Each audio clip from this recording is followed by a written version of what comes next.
CBI के पूर्व प्रमुख आलोक वर्मा के पद से हटने के बाद ये सवाल सामने आ रहा था कि आखिरकार अब किसे सीबीआई का प्रमुख बनाया जाए।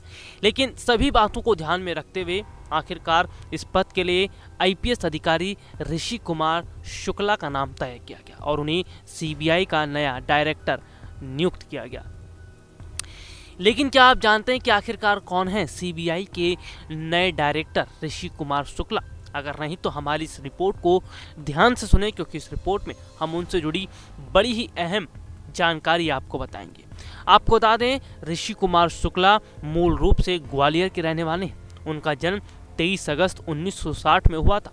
उन्होंने बीकॉम तक पढ़ाई की और पढ़ाई करने के बाद साल 1983 में वो भारतीय पुलिस सेवा में आए।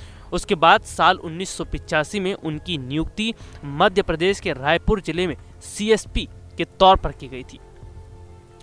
उसके बाद एएसपी बनाए गए। साल 1987 में उन्हें जिले की कमान सौंपी गई थी। एसपी के तौर पर उनकी पहली पद स्थापना दामोह जिले में की गई थी। उसके बाद वो एसपी शिवपुरी, एसपी मंदसौर और एसपी पीटीएस इंदौर भी रहे।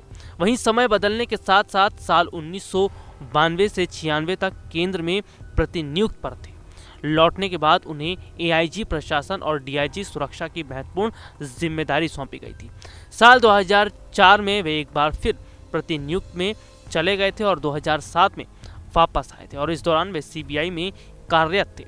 उनकी पदस्थापना भोपाल में आईजी सीबीआई के तौर पर थी।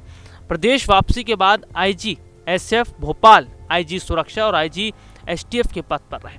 उसके बाद ADG rail, ADG intelligence, ADG SF, DG home guard और अध्यक्ष पुलिस हाउसिंग कॉरपोरेशन के पद पर पदस्थ रहे। साल 2009 से 2012 तक वे एडीजी इंटेलिजेंस के पद पर रहे। लेकिन बाद में बैठक के दौरान, मीटिंग के दौरान सभी बातों को ध्यान में रखने के बाद सीबीआई के डायरेक्टर के तौर पर नियुक्त किया गया और उनके नाम पर मुहर लगाई गई। एसपीएन 9 न्यूज रूम से राहुल की रिपोर्ट।